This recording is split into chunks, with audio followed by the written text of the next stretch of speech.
On this episode of Still Loading. By Jove, I think I've got it. Alakazam, Alakapone, freeze them bones into stone.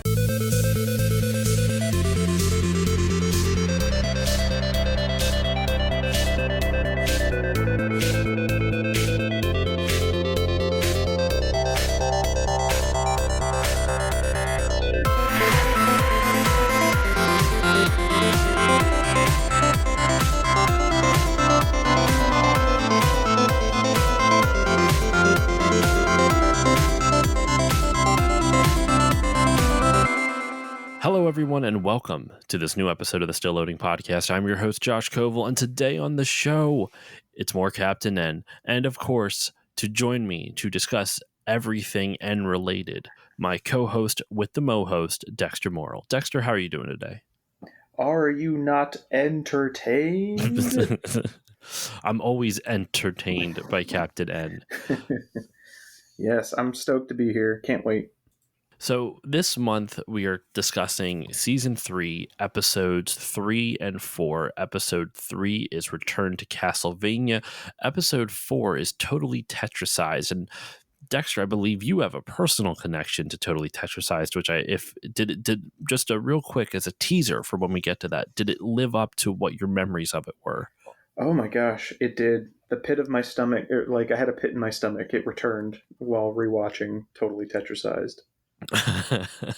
I remember you were talking about it last week, maybe, and maybe even the other Tetris episode we had.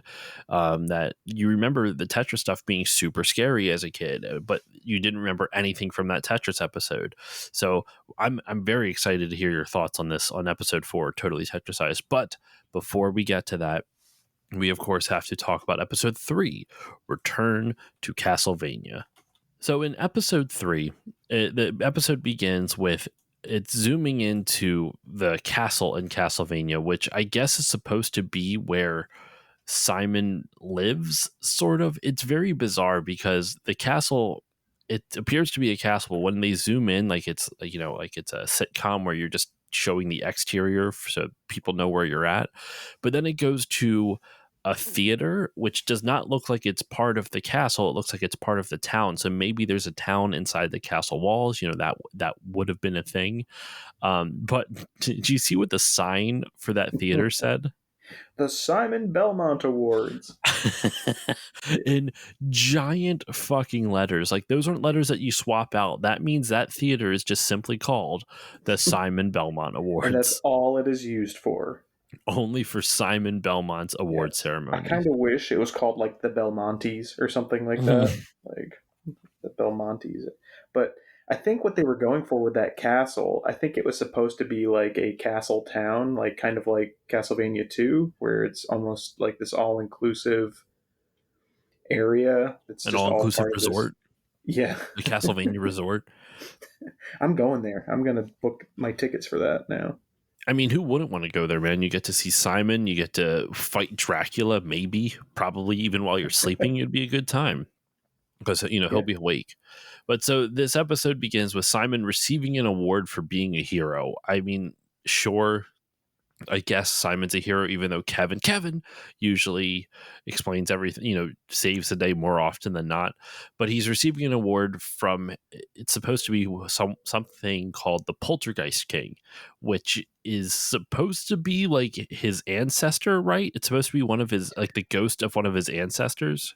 Well, this is from the whole episode seems to be pulled from Castlevania 3, which I'm sure must have been newer at the time. And the Poltergeist King is someone who gives you weapons, gives you power-ups during that game, or would have been giving it to Trevor Belmont in that game. And they said he helped your late great-grandfather save the day from Dracula. And so now he's passing these power-ups on to you. And that's what from what I just did a little research because I am not very well versed in Castlevania, and I know that lore. Our buddy Dongled is going to be disappointed in me that I don't know the lore of Castlevania 3. I know, but apparently when I was looking into it, I think it is a big question as to like the origin of the Poltergeist King, and I guess there's some there are some people who think it was originally supposed to be religious symbolism, like even maybe like the Pope kind of thing, and they just changed it to like, nope, Poltergeist King. That fits. I mean, it's a cool name. I'm not complaining really about that. I like the name of Poltergeist King a lot. Yeah. And so that's what it is. Is someone that worked with Trevor Belmont in the Castlevania 3 story. Okay, and that makes more sense. So Trevor Belmont is Simon's like what grandfather, or ancient relative at the very least. I forget. Does he even have it listed on years. It was 100 years. I think they said it was his 100 years. Oh, great grandfather. Yeah. Trevor is Simon's great grandfather, and so the poltergeist king is supposed to give him an award. I guess, as you can see with the 4 weapons, it's supposed to be one of those weapons, I'm assuming. And you find he shows up and he says, "Dishonor on you, dishonor on your," pulling an Eddie Murphy from Mulan, pretty much. It's like, you're a disgrace to, I will never honor your great grandfather. And so Simon, it's a whole thing where basically he's saying like, your great grandfather was a sham. I hate him. Therefore, you deserve none of this. And then I curse you for 1,000 years. Curse you for 1,000 years. And then the entire audience starts booing and throwing tomatoes at him, and he just sits there for a solid like 5 seconds just watching tomatoes get thrown at him instead of ducking and covering. Yep, and all the power-ups that were there on display disappear as well. Yep. And you find out though in the very next moment, like after Kevin helps him off, Kevin helps him off the stage, that it wasn't actually the Poltergeist King who came in and disgraced Simon. It was Dracula disguised as the Poltergeist. I can't speak. Dracula disguised as the Poltergeist King. Why is Poltergeist so hard for me to say today, dude? I don't know what is going on. It was so easy that time. And Dracula has got this weird magic staff who it's supposed to be the Poltergeist King staff. And he's got this gargoyle type of thing on it. Is that from Castlevania? That might be. He calls him Igor, so I don't know if that's supposed to be like a common villain in the game. And aren't the little hunchbacks that you fight called Igors? Or I think they're called hunchbacks. I think they're just called hunchbacks. But he seems to appear like one of those. But at the same time, wouldn't that be a giveaway that it's not the Poltergeist King? Like if he's got Dracula's little critter on there instead. Maybe I'm not entirely sure. I do want to point out also that we fulfilled our quota of having Simon get stuff on his face when they're throwing tomatoes. I totally forgot about that, man. Simon taking something on the chin like a champ. That's disgusting. So yeah, you find out it's Dracula, and I'll be honest, man, I kind of love this plot because it's so different than the normal, like, I'm just going to, capture the end team and take over Videoland or take over Castlevania or take over whatever world that you're in. Right. He's not trying to capture them by force. He's trying to ruin the end team through shame and disgrace and humiliation, which honestly, props to him for trying something different. Yeah, that's true. This would be a good time to point out also that still no Mother Brain, no King Hippo, no Eggplant Wizard. I meant to point that out the last episode, that this season has a depressing shortage of those characters. No Mother Brain yet, no King Hippo. Right? There hasn't been Mother Brain yet, right? Yeah, because no Eggplant Wizard. First one was Misadventures of Robin Hood, so that was all just Sheriff of Nottingham and Little John, even though Little John's a good guy. It wasn't all, it was those villains from the Robin Hood. I don't know why I said Little John. Little John's a good guy. Prince John, Yeah, Prince John. Thank you. That's where it's coming from. Like, why did I go with that? Yeah, Sheriff of Nottingham and Prince John. And then in The Pursuit of the Magic Hoop, it's just Hoop Mountain or whatever it was. Hoop-de-doo day or whatever. Hoop-de-doo-dah day. And speaking of like bad puns, there's a one later in this very episode that I found really amusing. I'm gonna have to try to find it again. But anyway, we're gonna get to it in just a moment. So Dracula sees the real poltergeist king trying to escape, and so he has to, he shoos him back up into his tower. And then right afterwards, you get introduced to one of my favorite characters of the episode, nay, of the series, Dracula's son, which I think is supposed to be Alucard, but I don't think they ever name him that. I honestly Yeah, feel like it's like Kid they name Dracula. drop. Yeah, they name drop Alucard a couple times. Oh, do they? Yeah, yeah. Man, I just was not paying attention enough again. Dracula calls him Alucard. I want to say one of the other characters call him Alucard at some point as well. But yeah, someone also refers to him as like that Kid Dracula or whatever. And I don't think that the Western audiences were aware of Kid Dracula, if that was even out yet. Yeah, I don't think so either.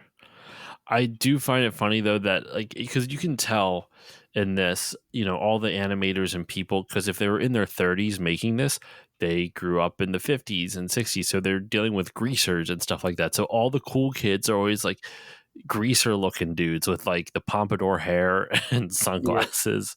Yeah, that's why a lot of 80s cartoons theme songs were all like doo-wop, 50s doo-wop, like Muppet Babies theme song, and Pup Named Scooby-Doo was like super doo-wop type music because that's the music they grew up with when they were kids.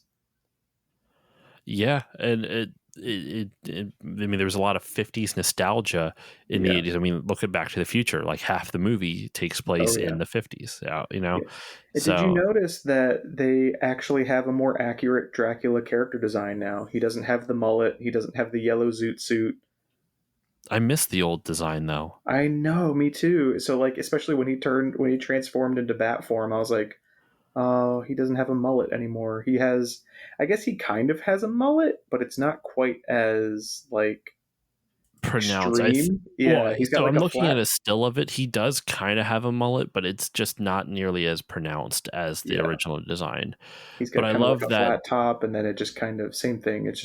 It's not as extreme of a mullet. But I love that when Alucard comes in skateboarding with like this flying boombox behind him on a bat skateboard, he does check out my bat flip, and he like jumps up, he like rides up the wall, jumps off the board, turns into a bat, does a flip as a bat, and then turns back into his normal self. I need to know if there's a Castlevania 3 mod with that character design for Alucard. I would love that so much. I want that so bad. So after this scene, though, you know, Dracula is like, he kicks his son out. You're a disgrace of a son, and Alucard basically skates off into a portal, goes, "You can't kick me out. We'll see. I'll show you." And it's one of those things where you're thinking like, okay, he's going to come back later on, and he does, but it's still, I don't know, it's a weird thing where you would think that he'd be mad at his dad, but later on they subvert it kind of in a very bizarre way, Yes, they're setting up in wrestling terms, they're setting up a face turn where he's going to go from being a bad guy to a good guy, only for him to pull a heel turn again. They kind of do that, but they kind of don't. I don't know. It's very odd.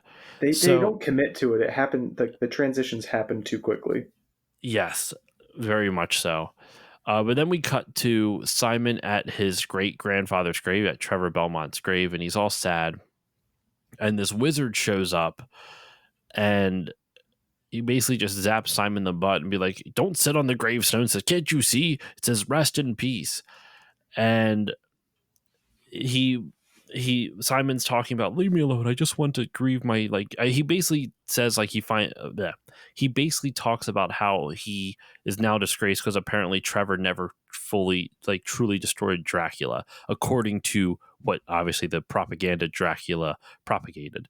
And the wizard dude, the random wizard character that shows up, says, "Oh, that's not true. Like I actually saw it. I was there," type of thing. And I forget exactly why. Do you know why he decides to try casting a spell and then it goes wrong? I think he's just old and can't remember what why does he try casting a spell in the first place? I understand why he made the mistake, but I forget what he's doing to even cast the spell. Is he might be trying to prove that he was there, like, "Oh, I can help you." Oh, that's what Oh it is. yes, Yes, okay, I can help you. Yeah, as soon as I put I some just gotta life put into some these life old in these old bones. bones, and then he does a spell, and it causes a bunch of skeletons to show up. Yeah, that's So actually it kind had, of clever. yeah. I don't hate. I don't hate this choice. Like, it would make sense if someone who is a wizard hasn't had it would make sense if someone is a wizard who hasn't had a lot of chance to practice could make mistakes like that or forget the words or something along those lines. But what I love is that when Kevin defeats the skeletons, he basically just shoots off a horn of the skeleton. You don't actually see it destroy the skeleton, you just see the horn get shot off, and it flies off to the side and knocks the dude in the face, and he's like, I remember now. By Jove, I I think think I've got I've it. got it. But there's a Yeah. line that he says, I don't remember if it's this or it was when he did the old bones spell, but he goes Alakazam Ala Capone.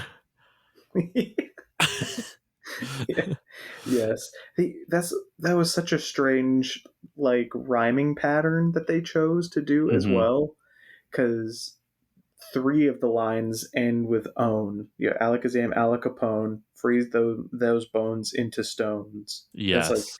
that was really awkward. They didn't really need that many rhymes. They only needed two of them to rhyme. Another thing that I found really funny at 4 minutes and 19 seconds in this scene, when Kevin is first talking to the wizard guy, talking about like what's going on with Simon, there's a gravestone in the background that just says old. I think it's his old man. I don't even know. I can't see if it says old man or not because like it just says old. It doesn't, like, the text underneath that is too blurry for me to like make It hide does. it. Yeah, it says something, but So after this scene, he's trying to comfort Simon. They basically say, I'll help you. I'll show you. Uh, I will clear your great grandfather's name so you can have your honor back. While this is all happening, Dracula is actually spying on them while they're in the graveyard through this ring that he's wearing, and the little goblin thing that sits on his power rod or whatever the fuck is watching it, asking for a bigger screen. yeah. Can you get a bigger ring next time? Yeah. I like that. Dexter, why don't you take it over from here for a little bit? I've been actually, listeners won't hear this, but I've been fumbling over my words like crazy. I think I just need a little bit of I think my voice needs a bit of rest or something because I can't speak today. Yeah, no problem. Yeah, and the other thing I've been trying to figure out with this old man that has volunteered to help them, like clearly they're making it sound like he's part of the lore. He helped Trevor Belmont during the story of Castlevania 3. That's how they're kind of setting it up. But the characters, other than Trevor, or the characters that you kind of, recruit are Alucard, which we have already seen, the very radical Alucard. And then you've got I can never remember if it's Sifa or Sypha, the wizard, and Grant Dynasty, the little pirate guy. And this wizard seems like a combination of the two, because he's like this little gnome looking guy, but he also has the magic and wears blue, like blue and white kind of colors, like Sifa. So I have no idea what they were going for there. But yeah, you're right. They're being spied on by Dracula through his ring, and Igor's like, "I can't see diddly. Next time, get a bigger ring." And Dracula's like, "Get out of here. I'm not listening to you. You're worthless." So, he kind of shoves him off. But Mm-hmm. they end up looking for. They still think the Poltergeist King is like there's something wrong with him. So that's who they go to find. And so Dracula puts his disguise back on, and as the Poltergeist King, and is like, "Yep, you're right. I still don't like you." Like they're Mm-hmm. trying to show the old wizard that the Poltergeist King has lost his mind. And Kevin fires a shot at a stalactite. Is it a stalagmite or tight? I always can't remember the I difference. believe it's tight because they cling tightly to the ceiling. But they might fall. Oh my gosh, I don't know. Now I don't know anymore. I see. That's what. Hold on. You know what? Yes, he shoots the thing on the ceiling, a stalactite or mite, and water comes out of it. Dexter, continue on because I'm going to Google it real quick. It's just funny how water comes out of it that way, because I don't think that's what stalactites, like, they form that way because of the fluids and the dripping around the rocks, not because they hold any kind of liquid. So I just thought it was funny. But the water comes out and shoots, it covers the Poltergeist King, and he turns back into Dracula. So I don't know if they're implying it's holy water or something. So you're right. Stalactite is, I always say stalag. It's stalactite and stalagmite. Stalactite is on the ceiling because they cling tight to the ceiling, like you said. Stalagmite is might because you might trip over them. Okay. Well, that's not why it is, but it's a a clever way to help remember what they are. Right. So yeah, that's what it is. Yeah, so he shoots water off the one. And I'm sorry, what was the last thing that you said before I jumped in here with the stalagmite comment?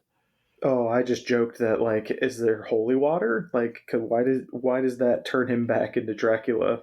Like, it removes his disguise. It's a damn good question. But then Dracula. I barely know her. Um, no, Dracula. He unleashes a trap on everyone, and I actually kind of like this moment because it's like these square stone slabs that are coming in from the ceiling and trying to squash them, and it kind of reminds me of those obstacles that you would see in the original Castlevania game. You know what I'm talking about? Yeah. Yes, definitely. It definitely is a trap that you would see in a level. So I thought that was kind of a nice little nod. I liked that a lot. But the wizard breaks out a spell book and he's trying to basically say a spell that will whisk all the end team away. Well, it's just Simon and Kevin. So far, the end team, there's never more than two of them. Have you Yeah. noticed that? Like Duke's not in this. No, they definitely reduce the amount of characters per episode. I wouldn't be surprised if that was a mandate with the lower budget. Maybe I guess so. Um, it is, yeah. It's still a bummer though because like Princess Lana was in the last one. Actually, no, she'll show up again in the next one that we're going to talk about. The previous one, yeah, she was in the last one with the hoops, hoop de doo dah day, and Duke was in that as well. But Duke's kind of always with Kevin, except for this episode, Yeah. apparently. And the next Uh, one. and the next one, you're right, he's not. The only consistent thing is just Kevin, but everyone else is just not there. It is very bizarre because you do kind of miss the end team. Like I'm sad I haven't seen Kid Icarus or Mega Man yet. I miss them. I know. Yes, it's a bummer. Season 3, I think still has the wackiest moments out of everything so far, but I'm not having as much fun with them just because I'm missing the end team. You kind of miss the crew. Right. We Yeah. need like a No. Fast and Furious style, like Fast Five style uh, redo, like a new Captain N episode or series where everyone's coming back and they and they pull off one final job. Basically, just make Fast Five, but with the end team. That would be amazing. Yeah. Who would But be The Rock? I do give them credit though. They keep these, they keep these episodes pretty action packed, considering that we have a substantially smaller cast. It gives the games that they're referencing a little bit more time to and space to really reveal themselves to, and to kind of, I feel like there's more room for the references and everything. Yeah, I would agree with that. I like the more action packed nature of it, though. I do, because of that. There's a lot of shortcuts taken narratively, but part of it makes me like it a little bit more because it's so goofy and zany, and we're gonna see it in the next scene because the way the end team gets out of it, the wizard tries to rescue them from this, and he says the wrong spell once again, so he rescues himself, but not the end team. And so the end team is dodging all these spikes coming from the ceiling, and Alucard comes in and blasts them with fire and gets rid of all of them, and that's how he ends up saving the end team. And they're like, we can't trust you. You're the Count's kid. And he goes, relax, dudes. You can trust me. and I'm on your side. So then Dracula sees this, is annoyed that his son betrayed him, and Alucard takes them to Dracula's lair so that they can finally stop him.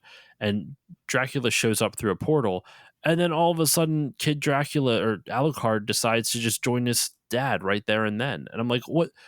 Why? You didn't have to save them then. Just leave them in that peril. Like, what was the Exactly. point of that? Yeah. Like, there's not even like a transition of like, if it was anything, his dad could have said something like, "Oh, son, I would have, if you would help with this, I would accept you back into my home," or something like that, just to give him a tiny, like, they could have done one thing of conflict with that, and then he would have been like, "Okay, dude," and Or then have betrayed the Alucard end team again. rescue them early on, and like even before they meet the wizard, like have Alucard help them early on, so that it feels a little bit more like, I don't know, like he fooled them this whole time kind of thing. I don't know. It's just immediately, yeah, and like you said, it like it's redundant because he didn't have to save them. He could have just let them get squashed by the trap, and that would have been it, you know? Yep. And then he sicks a bunch of like mummies and other creatures on them, and then it just kind of turns into this whole fight for everything. Simon swings on a whip, kicks Dracula away from his the power staff that he stole from the Poltergeist King. Kevin takes on the mummies that Alucard summoned, and he wraps Alucard up in the mummy tape. And then they finally have Simon's award ceremony where he gets an axe, which, classic Castlevania weapon. Awesome. And the Poltergeist King is just standing in the background as Simon's giving his speech or whatever, and he just looks hungover. Do you see that? It's around like 10 minutes into the episode, like 9 minutes and 55 seconds. The Poltergeist King is just rocking back and forth, like nursing a headache. Oh yes, yes. No, that was funny.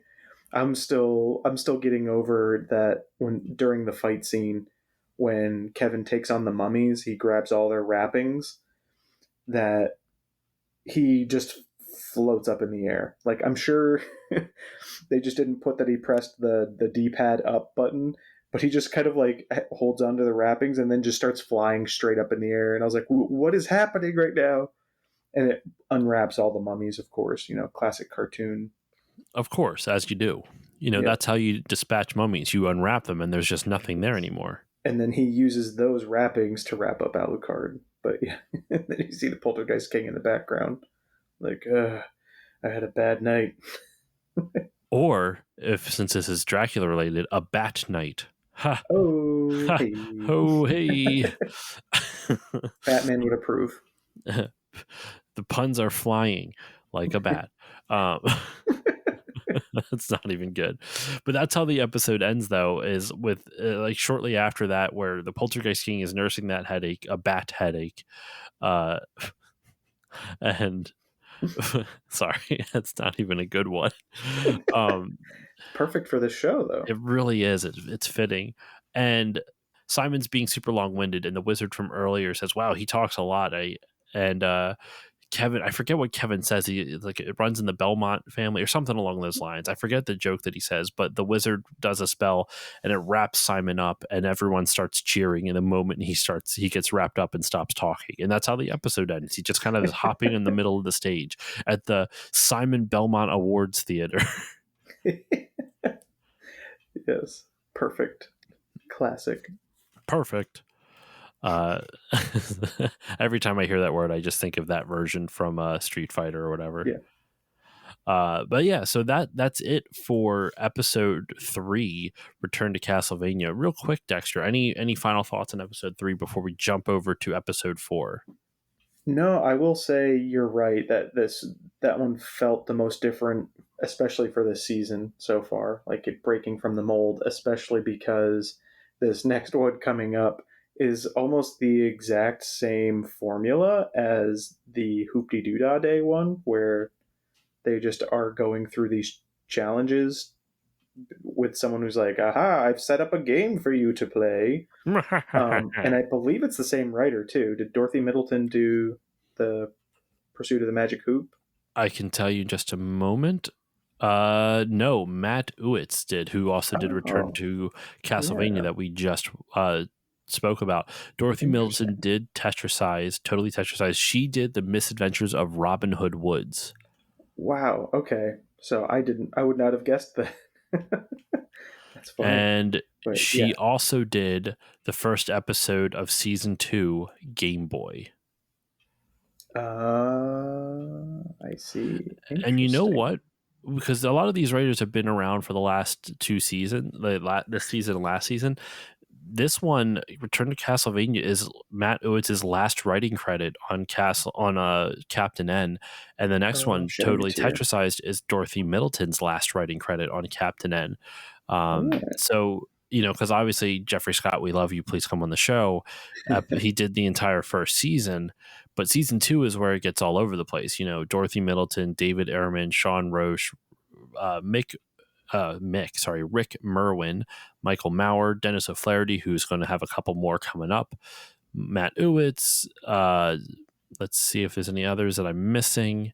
Greg Klein and Ted Albin, who did the Germ Wars one, the going into Kevin's body, and that was the last. Like that's their only credit on that. Huh. But the last, we have. Actually, I'm pretty sure. Hold on, we have a first time writer in season 3 who only shows up in one episode. We'll get to it later on. It'll be next month's episode.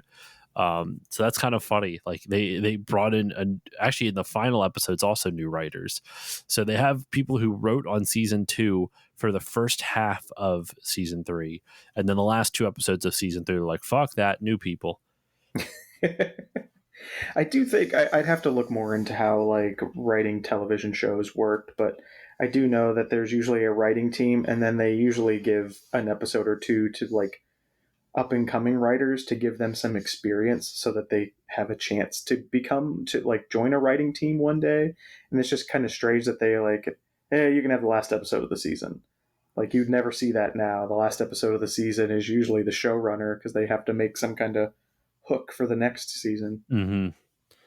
And the last episode has an interesting title too. So I wonder if I'm not surprised there wasn't a 4th season for this. They really, it really was like they decreased the budget so much. The episodes are only 11 minutes a piece. I was going to say 10, but 11 minutes a piece. Yeah. So it's not surprising there wasn't one after this, but I would love to see Captain. I mean, that's something we should talk about for our finale. We'll get to that. But we got to move on to Totally Tetrisized, and we actually will have to kind of burn through this one because we got a time limit on this month's recording episode, Dex. But that's actually kind of fitting considering these are supposed to be mini episodes, and the last 2 have basically been full length. So you know what? I think it balances out pretty nicely. So Dexter, Totally Tetrisized was something that you had a lot of memories of as a kid, and so I would love to throw it over to you instead of me going through it beat by beat. For now, we'll go through the episode still beat by beat, but to start it off, your memories of it, and or if you want to go by beat, go for it, whatever you're feeling. But I'm throwing it over to you, Dex. Totally Tetrisized. Yeah, so this episode stuck with it. It left the largest stain on my brain. We could say that. Like, You're there's the Simon definitely Belmont in this situation. absolutely my brain was Simon Belmont, and the show was the white stuff that always ends up on there. But this particular episode, for some reason, like made its way deep into my brain because there are certain moments, like I definitely remember Simon being in love with Mother Brain. Like I remember little moments here and there from watching the show as a kid, but for some reason this Tetris episode like spooked me.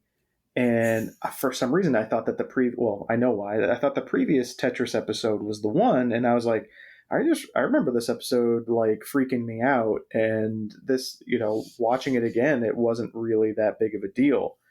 But now that we have another Tetris episode, I realize that this is the episode that cursed me because it has some pretty, for my age, I probably saw that it came out in 91. So yeah, I was Mm-hmm. probably five or six when I saw this. depending on if I saw it, new or not. And some of the imagery for a 4 or 5, 6-year-old, somewhere in that range, would be, it's kind of messed up. Some of it's kind of disturbing. So like the the block versions of blocks, Simon and like some of the other characters. yeah, characters being turned into Tetris blocks, and not only that, but specifically to defeat the villain of this episode, still not Mother Brain, by the way. Um, Kevin takes on a challenge that puts him in a glass container where he Mm-hmm. has to rearrange the Tetris blocks as they fall down on top of him, and he has to like rearrange them. And for some reason, like that as a kid, like I'm not claustrophobic, but that made me like claustrophobic and like really worried about Kevin, because I saw what happened to Simon already before that. Like I don't know what it was, but that stuck with me, that this horrifying like, fate that could befall you if you played Tetris in real life kind of thing. But that always stuck with me. But this is a solid episode. I thought this was a good one. This one I enjoyed. I had a hard time focusing on this one. Like the Simon Belmont, Return to Castlevania, I had an easy time focusing on, but this one for some reason I just really could not focus on it for the life of me, and I don't know why. So we'll dive into it right now. We'll go through it real quick. Like I said, listeners, I apologize. This is going to be a shorter episode this month. Had a bit of a time crunch. The episode begins with Simon and Kevin. Kevin playing. I'm doing that too much this episode. I usually only do it once. I've already done it 3 times. Anyway, they're playing this trivia game, and Simon's doing really well on it. And they get a distress call from Tetris Land or Tetris World or whatever it is, and from Mayor Squaresley. I love Mayor Squaresley. The Though secret best character. seriously, though I will say real quick on that quiz game that Kevin and Simon are playing, 24 seconds into the episode, there's a still frame of this really weird head design with like spikes coming out of its head. It's got like a triangle jaw, and it's really bizarre looking. And It is. if you let the animation play after Kevin hits like a button, the I want to go through it like frame by frame almost. That is terrifying. The spikes on its head grows into teeth and completely Eat the face. surrounds the mouth, or surrounds the face with teeth, and then it turns into a mouth and eats the face. Right. It's Yes. horrifying. Yes. It's part of the riddle. Like, what are the white bones sticking out of your head? And like, it's teeth or whatever. Like, but the imagery at first shows a head with like white spikes sticking out. And then That when is so creepy. It's awful. that's setting the stage for this episode. So they answer the distress call to Tetris World from Mayor Squaresley. They find out that all of the inhabitants of Tetris World, though they're already kind of square-ish, they've been turned into full-on Tetris blocks by just someone named, they call him the Quiz Master. Is that what his name is? Puzzle Master? The riddle. The Riddle Master? The Riddle King? The Riddler King? Something like that. Because it's supposed to be a callback to them playing this game at the beginning of Riddles. Yeah. And he's turned everyone, and the design of the Riddle King's actually, or whatever his face is actually really cool. Yeah, I wrote that down as well. He's like flat. It's almost like he's like paper mache, sort of. I don't know. Super interesting though. Really love that design. But he's trying to stop the N team from stopping. He's trying to stop the N team from stopping him. And they end up getting to his palace, and they start off in a quiz, pretty much, a trivia quiz. And if they win, then he will let them go, as well as stop his evil plans, of course, which he doesn't adhere to. But if they lose, then they get turned into Tetris blocks and are imprisoned permanently. And that's the whole crux of it. The faces pop up on these blocks, and it's very much like a zombie movie. Like, it's treated that way. Like, these people have turned into these blocks, and then they're like chasing them down. So it's treated very much like a zombie movie type plot. Yep. And someone like there's a scene later on, like about midway through the episode, a little more than midway, where Lana is attacked by one of those blocks and they grab her ankle. It's really uncomfortable to watch, to say the least. Yes. And they enter in Mayor Squarsley's, or not Mayor Squarsley's, into the lair of the puzzle riddle king face guy, and he immediately takes all their weapons, and he has to. The way they solve it is so dumb. So Simon does not win his thing, and he gets turned into a block. And he does not win his riddle. And he gets turned into a block. I actually don't understand the riddle that they said. It's here. It is. If you take 2 apples from 3 apples, chop them into 4 squares, what do you have? I'm like, well, the answer could be 4 squares or 2 apples. Yeah. Like, what do you have? Like, what do you mean? What do I have? I have apples. Like, it's like, it would make more sense if they asked, how many apples do you have? I'm like, then you would have 2. That would be the answer. 2 apples. Right. But And what do you have is so but for some reason the bad guy's like, oh, you ran out of time, even though it was before the buzzer. So I don't know. I'm gonna have you pause on 3 minutes and 3 seconds. 3 minutes. Yeah, I think that's what it is. Where the puzzle pieces are falling from the sky, and as they approach, a face appears with vampire teeth. Yep, I see that right now. And like the angry eyebrows on the square is just amusing. Dude, there's so many options in this for the thumbnail for this month's episode. I'm excited. But yeah, so Simon does get turned into into a square, into a Tetris block for failing the quiz. So does Mayor Squarsley. Kevin challenges him to something that's not a logic test and an actual like test of reflexes and athleticism. And this is the part where you were talking about, Dex, where like Tetris blocks are just falling from the sky while he's in a glass case. He's in a glass case of emotion. Exactly. Yeah, and he's physically moving the blocks, so he's playing a game of Tetris, except instead of how we normally use the D-pad, it's just Kevin's catching them and putting them into place. And so he does win. Kevin does win this challenge, but of course the bad guy, he doesn't have that. He can't win on his own terms. He has to keep cheating. He created the terms and he lost on them, but that's not enough for him. So he starts trying to attack Kevin. And if you remember from season 2, you met Lana's brother Lyle, who is a round person living in Square's world. They always call him your roundness and stuff like that, which is kind of rude. Not gonna lie. But he's also been turned into a Tetris block, and the way Lana finds him, the way that she's able to turn him back from a Tetris block, is that the royal pin that Lyle's wearing reacts to Lana's royal pin, and it negates the magic for some strange reason.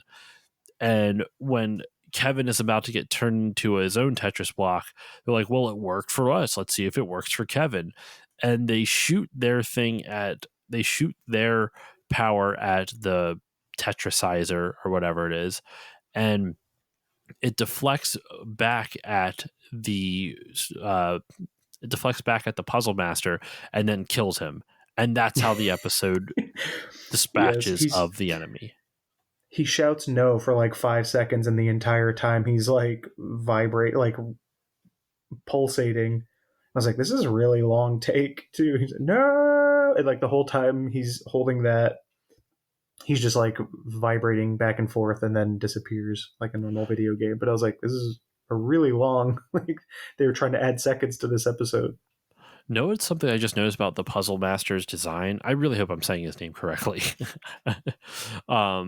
It's something like that. There's a spot where if you look at his design at like 10 minutes and 1 second, it's right when he dies. You could see cutouts of his like cape are in the shape of puzzle pieces. Yes, and the like tip his of his leg hat is a is puzzle. also shaped like That's a cutout puzzle that's kind of piece. cool. Yeah. Yes, and his when he laughs really hard too, his face would separate into the different pieces too. So they defeat him, and Lyle and basically they find out that it's going to take longer for Simon to turn back into normal, and so right now Simon is being used as a doorstop, and that's how the episode ends. I love the design of of Tetris Simon though. Yes, I actually really enjoyed this ending.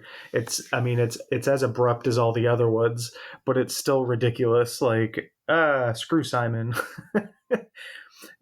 I think that they actually could turn him back, and they're just enjoying keeping him as a doorstop. I mean, I don't blame you, especially the way the last episode ended, where they just wanted him to shut up. Um, One last note. I know we blew through this episode, but one last note on this. In the credits, or in the comment section in YouTube, someone said at 11 seconds, one of the quiz questions that Kevin and Simon were doing at the very beginning. Where do you study to become a vampire? A ghoul school is the answer. Yes, and the weird like zombie head pops out of the TV when they answer it. And it's even funny. So I'm like, I'm so terrified. Are we saying the wrong thing? Puzzle wizard, puzzle master. I think it's puzzle wizard. Yeah, I think so but too. there's people in the comments going puzzle wizard, and then they're calling it both names. Like you see it switching back and forth. It's kind of amusing to me. Yeah. But Dexter, I'm sorry we had to burn through one of your favorite ones, one of your childhood favorites. So it's. I enjoy this one though. I really do. I liked this one a lot, even though it was hard for me to pay attention towards the end. But I like the setup for it. I like anytime the end team is sitting on a couch, I find the scenes around it are amusing. So I'm always grateful for that. I enjoy this one. What are your thoughts though?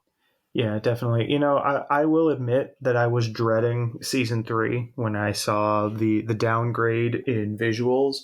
But I have to admit that I still feel like the writers were finding they were still hitting their stride, and they were making the 11-minute episodes work to their advantage. Even though like there has to be a happy medium with visuals, with the length of the episodes, all that stuff. But all things considered, I thought these were both very good. Mm-hmm. I agree. I like these ones. I miss the bigger story arcs from the longer episodes, but considering the constrictions that they're given, like the limits that are in place for these episodes, they do a pretty admirable job, all things considered. Yeah. They are able to tell a full story. I mean, they're no Bluey, let's be honest here. Very few things are, but still pretty damn good. Good for Captain N standards. I'll put it that way. Yes. So Dexter, with all that said, thank you once again for joining me, my friend. Always a pleasure. I'm looking forward to next month's episode. 2 more Captain N episodes, man. Can you believe it? I cannot. Like, I'm not looking forward to it ending. I'm looking forward to watching more. But yeah, it's coming to an end. There's light at the end of the. Yeah, it's coming to an end. Yes. Yeah, man, it's wild to think about. But we're gonna pick another cartoon series at some point. I don't know. We might take a short hiatus because I have I might be dealing with some other personal stuff around that time too. We'll see what's going on. But Dexter, thank you once again for joining me, my friend. Where can all the good people find you online? And is there anything you would like to promote? Yeah, absolutely. Yeah, you can find me online. Anything with my name, usually Dexter Morrill, DexterMorrill. I'm probably most active on the website formerly known as Twitter, sharing stuff, video game history stuff, artwork stuff. I try to share, my students' big projects every once in a while on there as well. But yeah, you can hit me up on there. I've also recently been sharing work in progress stuff on the next T-shirt design that will be coming out for Captain N. So you can follow me there and be up to date when that comes out. Yep, it should be out for the finale instead of for the end of season 2 like we originally had it planned. And I think that's smarter in all honesty, because otherwise we'd be releasing a T-shirt for like only like for the end of season 2, and then like 4 months later we get another T-shirt for season 3. So it makes more sense this way. So I'm be on the lookout for that. And of course, if you want to follow me, you could do so on all social media at Still Loading Pod on pretty much everywhere: Twitter, Facebook, Instagram, Blue Sky, Twitch, all that good stuff at Still Loading Podcast on YouTube. If you want to support the show, please consider giving it a 5-star rating or review on Apple Podcast or whichever podcasting app you use, because it makes me feel warm and fuzzy, and I like feeling warm and fuzzy. You can also support the show on Patreon, patreon.com/stillloadingpod. For $1 a month, you get all the episodes a little bit earlier with better audio quality and patron voting rights to help choose future topics of the show, which is done quarterly. There's a $4 tier, which gets everything previously mentioned, but also 2 bonus episodes. And then there's a $5 tier that gets everything at the other 2 tiers, plus access to Still Bonding, which is my James Bond podcast where me and a bunch of friends bond over 007. It is 2.5 to 3.5 hours long for each episode. In fact, at the time we are recording this now, I had just done one on A View to a Kill on Friday. That is in the process of being edited, so that will be out sometime this month. You'll hear it. So yeah, A View to a Kill is coming out very soon. And yeah, and then of course, my friends over at the Bit by Bit Foundation, I want to shout them out. The Bit by Bit Foundation is a nonprofit organization whose mission is to put video games and video game consoles in the hands of kids receiving inpatient care at hospitals. So if you want to support them, go to bitbybitfoundation.org and consider donating. And that is all the time we have for you on this episode of Still Loading, on this Captain N mini episode, which for once is actually mini. So Dexter, thank you so much for joining me. As always, thank you, sir. And I will see you, and we will think of you the next time we play video games.